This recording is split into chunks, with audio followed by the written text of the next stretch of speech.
What we have here is the Strokes being the Strokes.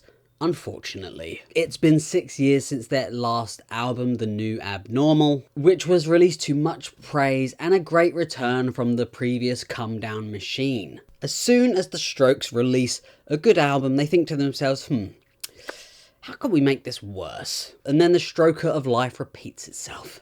The New Abnormal and Reality Awaits have actually got a lot in common. Both share a dense mix in nostalgia, one creating a new fresh take on the 80s synth pop, and the other Rick Rubin. I think even the most loyal stroker might be questioning the artistic decisions made here, but the real issue here is the vocals. I think auto-tune can be really fun and it adds an extra layer, a bit more depth to the original vocals when it's used in the right context, okay?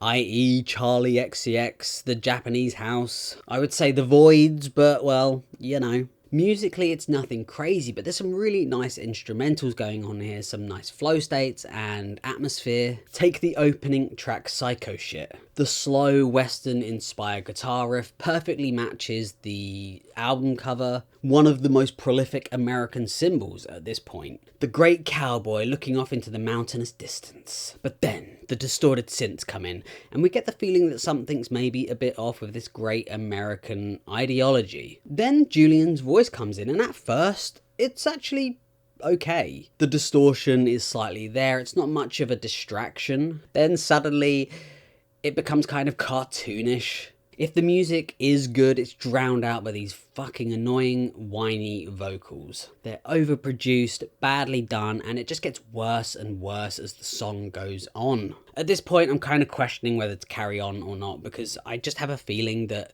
this is going to be the whole album. As the time reaches the end of the song, I'm sitting there scared what's coming next.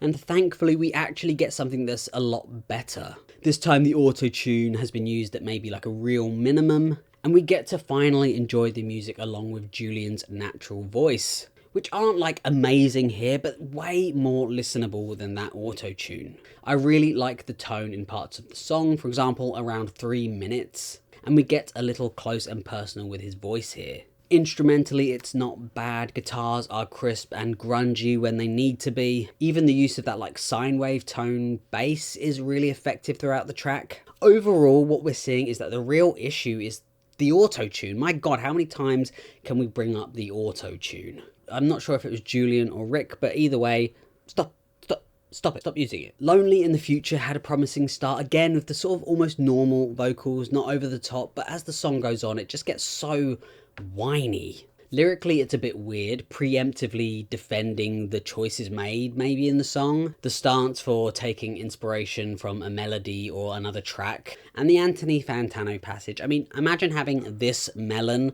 live rent-free in your head. I love him, but you've been doing this for years. Surely you're used to the criticism by now. What is it about Fantano? And the same could be said for Falling Out of Love. It's 6 minutes long, and the only audible part comes in at 5 minutes 30. You have this detuned synth that's hauntingly psychedelic, and the auto-tune actually kind of works here bizarrely. Coming to Going On to Babble, and we get something much more listenable. The vocals are a little bit jarring, but at least they're sounding a little more normal here. The music is really nice too, really fun melodies, it's really clean and well mixed. Lyrically, it's nice and simple, and then at the end of the track you have this really nice guitar solo, and then alongside Julian's voice playing you out, I thought it was quite a decent track. And then we're right back with the auto-tune at Going Shopping.